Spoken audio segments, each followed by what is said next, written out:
যারা বাপমার নামে কোরবানি দেয় কিন্তু তার কোরবানি দেয় না। তো বলে বাপমার নামে কোরবানি দিত না, অবশ্যই দিব।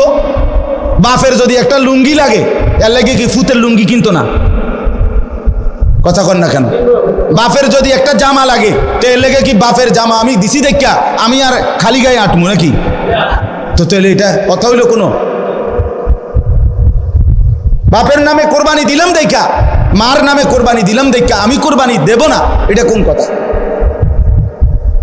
ছেলেটার দোকান অথবা ছেলেটা ঢাকা কাজ করে, চাকরি করে, যেটাই করুক, তে বাইটাইয়া তার কাছে কিন্তু টাকা আছে 60,000-এর বেশি, কিন্তু বাইটাইয়া মাতে না, তার বাপের হাতে টাকা 10,000 দিয়া দেন, আপনি কোরবানি দেন, বসো না খাওন, আপনার নামে দেন, আপনি মুরব্বী মানুষ, আপনি মরিয়া গেলে আর পাইবেন কোরবানি। অথচ সে কিন্তু কি সামর্থ্যবান, কথা বুঝেন নাই আমার? তার কাছে টাকা আছে না, এই 10,000 টাকা ছাড়া তার দ্বারা টাকা নাই। তাহলে এই ছেলের উপরে তো কোরবানি ওয়াজিব। অথচ সে তার বাবার নামে কোরবানি দিল, বাবার সাথে শরীক দিয়া টাকা জমা দিয়া 10,000 টাকা বাবারে বুঝাই দিয়া শেষ। সে মনে মনে ভাবতেছে আমি তো কোরবানি দিছি, এই যে আব্বারে দিছি 10,000, তুই বেটা আব্বারে না 10,000 দিছ, কোরবানি দিছ কই? কোরবানি উপলক্ষে না 10,000 টাকা বাপেরে দিছ, তো তুমি তো সারা বছরই টাকা দাও, তো এখনো দিছো, এটা অসুবিধা কি? বাপমার খেদমত তুমি করবা না? বাপমারে তুমি দিবা না? বলেন কি পরিমাণ ছেলে যাদের কাছে টাকা আছে অথচ তারা কোরবানি দেয় না। বাইটাইয়ে নতুন জামা পিন্দা ঈদগাহে মুসল্লা লইয়া নামাজ পড়তে যায়, কিনতে যাও বেউকুফ, তুই হুতাতে না থাকবি, তুই গোস্ত আনলে গোস্ত খাইবি। আরে বেটা তোর বেটা ঈদগাহ যাইতে কইছে কে বেটা? এত সকাল ঘুমে তুরছু কিত্তা তুমি? গোস্ত রান্ধা হইলে না উঠবা, তোমার তো উড়াইবই তোমার আম্মা। এই জন্য এটা শরীয়তের বিধান। অনেক ছেলে আছে বালেগের উপরে কোরবানি ওয়াজিব। অনেক ছেলে আছে ঢাকা, চিটাগাং শহরে, বন্দরে চাকরি করে, ব্যবসা করে, তাদের কাছে টাকা আছে, হেতে মনে করে আমি ফুলায় ন। তুমি অবিবাহিত মনে করো, অবিবাহিত হইলেও কোরবানি যার উপরে ওয়াজিব হয় তাকে কোরবানি দিতে হবে না? না বউ থাকা শর্ত? কথা কয় না, হয়তো তো এটা বুঝেই না, হয়তো মায়ের বার্তাই দেয় না এটারে, হয়তো এটা কিছুই মনে দেয় না। তাহলে এখানে বিবাহিত অবিবাহিত না, তো বালেগ হলেই শরীয়ত সম্মত টাকা, শরীয়ত নির্ধারিত যার কাছে আছে তাকে কোরবানি দিতে হবে। তাহলে অসংখ্য মহিলাদের উপরে কোরবানি ওয়াজিব হয়, অসংখ্য ছেলের উপরে। ছেলেটাই অল্প বয়সী 18 বছর 20 বছরের ছেলের বিদেশ পাঠাই দিছে, ফোলা বিদেশ থেকে টাকা পাঠায়, বছরের পর বছর বাপমার নামে কোরবানি হয়, অথচ তার কাছে আরো টাকা আছে। তাহলে ওই টাকাগুলোর কারণে তো তার উপরে কোরবানি ওয়াজিব। এই জন্য দয়া করে বাপ, আরো অনেক মাসালা আছে, আমি শুধু বুঝাই বলবো। ওই 2 ভাই চাকরি করে অথবা 2 ভাই ব্যবসা করে, দোনো ভাইয়ের আলাদা 2টা দোয়ান, কিন্তু সংসারে একসাথে অন, এমন আছে না? মানে ভিন্ন হয়েছে না আর কি, দোনো ভাই বাপ মাও আছে করে, তো বাপ মার লগে একসাথে খায়। তো কাজে যেহেতু তারা এখনো সংসার ভিন্ন হয় নাই, যাদের ঘরে বউ লইয়া যার যে আলাদা থাকে যদিও, কিন্তু রান্দাবাড়ি এক লগে একসাথে খায় দেয়। তো দোনো ভাইয়েই কামাই রোজগারি করে, দোনো ভাইয়েরই কি আছে, ইনকাম আছে। দোনো ভাই মিল্লাট, এবারটা 15,000 এবারটা 15,000 মিলাইয়া 30,000 টাকা আব্বার হাতে দিয়েছে, কোরবানি দেন আমরা। কারণ আমরা তো একসাথে খাই, গোস্ত তো রাইলে আমরা একসাথে খাও, আমরা কি আর এনে আলাদা খামুনি? তো গোস্তই তো খাওয়া, তো এটা তো আমরা একসাথে আসি, বুঝছেন নাই কথাটা? তো এবারে এই 30,000 টাকা দিয়ে কার নামে কোরবানি দিল? বাপের নামে। তো তোমরা যে দুজন সামর্থ্যবান, তোমাদের কোরবানি কই হলো? আমি আর আপনি কোনো দিন শেষ হবে না, কবরে যেতে হবে, হাসরে যেতে হবে, মিজানের সামনে দাঁড়াইতে হবে, ফুলসেরাত পার হইতে হবে, কাজে ক্যাসেট থাকবে না, ফিতা থাকবে না, মোবাইল থাকবে না, আমি থাইকে যাব। আমাকে হিসাব দিতেই হবে, আমাকে হিসাব দিতেই হবে।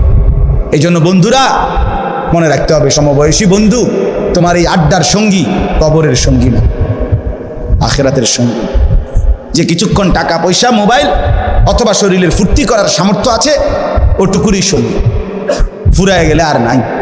কোরবানির কথাটা এবার বলি একটু, এরপরে তরজমা বলুন। কোরবানির বিষয়ে দেখেন, শুধু একটা উদাহরণ শুনেন। কোন মুসলমান কোরবানির 3 দিন অর্থাৎ 10ই জিলহজ কোরবানি হয়, যেদিন আমরা কোরবানি করি এটারই কয় 10ই জিলহজ। তো কোরবানির দিন এবং তার পরের 2 দিন। হুজুরের মোবাইলটা সাউন্ড এ করে দেন তো, সাউন্ড এ করে দেন। তো 10, 11, 12 জিলহজ মাসের এই 3 দিন, মানে কোরবানির দিন আমরা যেটারে বলি তারপরের 2 দিন সহ, এই 3 দিনের ভিতরে যদি কারো কাছে 52.5 বড়ি রূপার সমপরিমাণ টাকা মূল্য থাকে তাহলে তার উপরে কোরবানি ওয়াজিব। 52.5 বড়ি রূপার দাম সর্বোচ্চ যদি 1000 টাকা করে হয় বড়ি, রূপার বড়ি কম, স্বর্ণের বড়ি বেশি। রূপার বড়ি 1000, 1200, 1300, কখনো কখনো 2700 টাকাও হয়। তাইলে যদি 1000 করে গড়ে হয় তাহলে 52,500, 52,500 কিনা এই ঈদের দিন, কোরবানির ঈদের দিন এবং তারপরের 2 দিনের মধ্যে যে কোনো টাইমে কারো কাছে যদি নিজের ঘরের এই মৌলিক প্রয়োজন, ওই যেটা আমি বললাম হাওয়ায় যে আসলি, বউ বাচ্চার বাজার, ওষুধপত্র সহ আমরা মৌলিক খরচ যেটা মোটা দাগের, এই মৌলিক খরচ যা তার অতিরিক্ত যদি ওই পরিমাণ টাকা সম্পদ কারো কাছে থাকে তার উপরে কোরবানি ওয়াজিব। আল্লাহ রাসূল সাল্লাল্লাহু আলাইহি ওয়াসাল্লাম বলেন, যার উপরে কোরবানি ওয়াজিব হলো অথচ কোরবানি সে করলো না, রাসূলুল্লাহ সাল্লাল্লাহু আলাইহি ওয়াসাল্লাম স্পষ্ট বলছেন, ফালা ইয়াকরাবান্না মুসাল্লানা, সে যেন ঈদগাহে না আসে, সে যেন আমাদের নামাজে না আসে। এই অপদার্থ তুই ঈদের নামাজ পড়তে আসবি না, রাসূলুল্লাহ সাল্লাল্লাহু আলাইহি ওয়াসাল্লাম স্পষ্ট নিষেধ করছে, নাফরমান তুই আসবি না, তুই উত্তালা, তুই ঘরে থাক।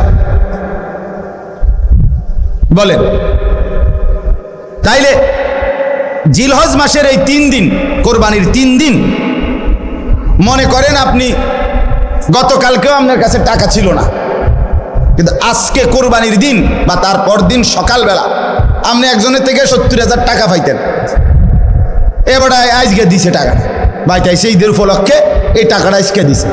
আর এই টাকাটা ছাড়াও আপনার ঘরের পরিবারের সংসারের যা প্রয়োজন তা চলবে, সমস্যা নাই।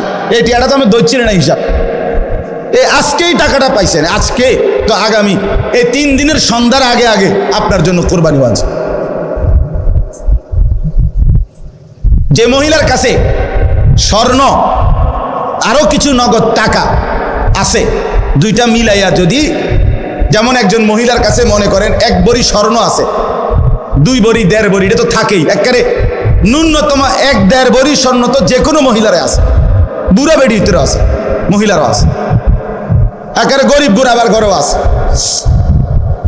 সাথে যদি ওই 3 দিন এই মহিলার কাছে আলগা কিছু টাকাও আছে, 10,000, 5,000, 20,000, 15,000, উনার টাকা, এটি উনার মহিলার নিজের টাকা, স্বামী দিছে, নয়তো ছেলে দিছে, নয়তো বাপের বাড়ির থেকে দিছে, যেমনি হোক দিছে, এই স্বর্ণ আর ওই টাকাটা মিলাইয়া যদি 52,500 টাকার দামের চাইতে বেশি হয়, এই মহিলার উপরে কোরবানি ওয়াজিব, নিঃসন্দেহে ওয়াজিব।